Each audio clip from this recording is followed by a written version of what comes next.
बीच NIA action में है। भांगर में एनआईए की छापेमारी। भांगर इलाके में देसी बम का जखीरा मिला था।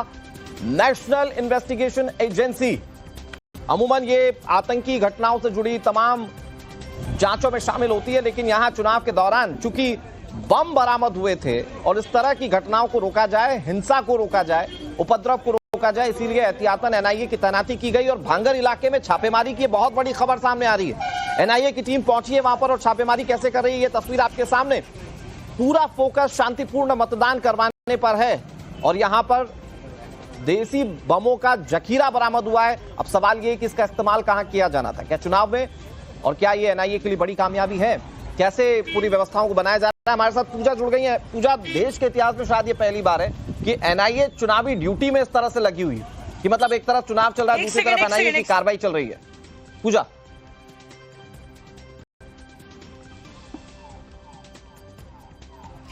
बिल्कुल, लेकिन सबसे पहले हम आपको तस्वीरों की ओर लिए चलते हैं। हम आपको दिखा रहे हैं अजयपाल शर्मा जो है ऑब्जर्वर यूपी के आईपीएस ऑफिसर फिर एक बार एक्शन मोड पर है। हम आपको दिखा रहे हैं यहाँ पर देखिए कुछ अधिकारियों के साथ जो है यहाँ पर बैठक चल रही है। सीआरपीएफ की जो रैफ होती है उनके यहाँ पर जो है जवान पहुंचे हैं और उनके साथ जो एक बैठक हो रही है, क्योंकि लगातार आज सुबह 7 बजे से जब से मतदान शुरू हुआ है उससे पहले ही अजयपाल शर्मा जो है वो अलग अलग इलाकों का दौरा कर रहे थे, क्योंकि जहां से कोई कंप्लेन आ रही है या फिर कोई मतदाता वोट नहीं दे पा रहा है उन जगहों पर जो है पहुंच रहे थे। लेकिन फिलहाल हम आपको जो ताजा तस्वीरें दिखा रहे हैं कि अजयपाल शर्मा और साथ ही बड़ी संख्या में सीआरपीएफ के जवान जो है यहाँ पर मौजूद है डायमंड हार्बर में, और इस पूरे इलाके में जहां जहां से कोई गड़बड़ी की खबर आ रही है वो वहां पहुंचते हैं। अभी मैं आपके सवाल का जवाब देता हूं कि एनआईए जो है कल से हमने देखा है कि पश्चिम बंगाल में जिन जिलों में मतदान हो रहा है उन तमाम जिलों में कहीं ना कहीं एनआईए की टीम जरूर पहुंची है।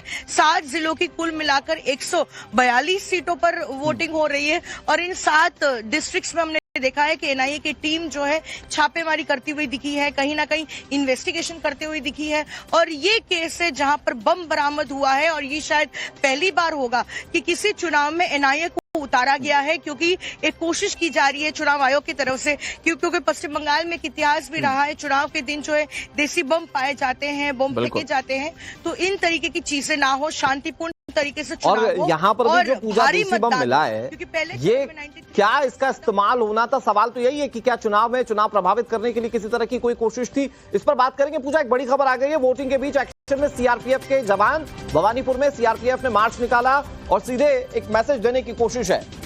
ये देखिए, पहले तो तस्वीरें देख लीजिए, एक्सक्लूसिव तस्वीरें, और ये मैसेज देने की कोशिश है कि शांतिपूर्ण चुनाव करवाने के लिए जो केंद्रीय सुरक्षा बल यहां पर लगाए गए हैं वो कैसे प्रतिबद्ध है। ये मार्च निकालकर आसपास के लोगों को ये संदेश देने की कोशिश की गई। भवानीपुर वैसे बहुत हाई प्रोफाइल सीट है, यहां पर ममता बनर्जी जो राजनीतिक गढ़ है उनका, शुभेंदु अधिकारी चुनौती देने के लिए उनके गढ़ में पहुंचे हैं। मतलब बहुत हाई प्रोफाइल मुकाबला इस बार पश्चिम बंगाल के इलेक्शन का। लेकिन सबसे बड़ी कोशिश चुनाव आयोग की तरफ से यह की जा रही है कि लोग भयमुक्त होकर मतदान करने पहुंचे, निर्भीक होकर मतदान करने पहुंचे, और उस कोशिश की एक बहुत बड़ी तस्वीर इस वक्त आप टीवी स्क्रीन पर देख रहे हैं। ये बख्तरबंद वाहन है संभवतः, और इसके बाद आप देखें कि कैसे मार्च निकाला गया है। ये लोगों के मन में एक इम्पैक्ट डालने की कोशिश है कि यहाँ पर सुरक्षा बल पूरी तरह से मुस्तैद है, आपको डरने की जरूरत नहीं है। कई बार पश्चिम बंगाल के चुनावों में देखने को मिला है कि चुनाव को प्रभावित किया गया है, वोटर्स को पोलिंग बूथ पर जाने से हिंसा के माध्यम से रोका गया है, और यही सबसे बड़ी चुनौती थी चुनाव आयोग की कि वो कैसे हिंसा मुक्त चुनाव करे। पहले फेज के इलेक्शन में ये देखने को मिला कि हिंसा मुक्त चुनाव, जो चुनाव आयोग की प्रतिबद्धता थी उसमें चुनाव आयोग बहुत ज्यादा हद तक कामयाब रहा, और दूसरे फेज में वो कामयाबी हासिल हो उसके लिए कैसे मशक्कत की जा रही है ये तस्वीर आपके सामने है। बीच एनआईए एक्शन में है। भांगर में एनआईए की छापेमारी। भांगर इलाके में देसी बम का जखीरा मिला था। नेशनल इन्वेस्टिगेशन एजेंसी अमूमन ये आतंकी घटनाओं से जुड़ी तमाम जांचों में शामिल होती है, लेकिन यहां चुनाव के दौरान चूंकि बम बरामद हुए थे और इस तरह की घटनाओं को रोका जाए, हिंसा को रोका जाए, उपद्रव को रोका जाए, इसीलिए एहतियातन एनआईए की तैनाती की गई और भांगर इलाके में छापेमारी की बहुत बड़ी खबर सामने आ रही है। एनआईए की टीम पहुंची है वहां पर और छापेमारी कैसे कर रही है ये तस्वीर आपके सामने। पूरा फोकस शांतिपूर्ण मतदान करवाने पर है और यहां पर देसी बमों का जखीरा बरामद हुआ है। अब सवाल ये कि इसका इस्तेमाल कहां किया जाना था, क्या चुनाव में, और क्या ये एनआईए के लिए बड़ी कामयाबी है? कैसे पूरी व्यवस्थाओं को बनाया जा रहा है? हमारे साथ पूजा जुड़ गई है। पूजा, देश के इतिहास में शायद ये पहली बार है कि एनआईए चुनावी ड्यूटी में इस तरह से लगी हुई है कि मतलब एक तरफ चुनाव चल रहा है, दूसरी तरफ एनआईए की कार्रवाई चल रही है। पूजा,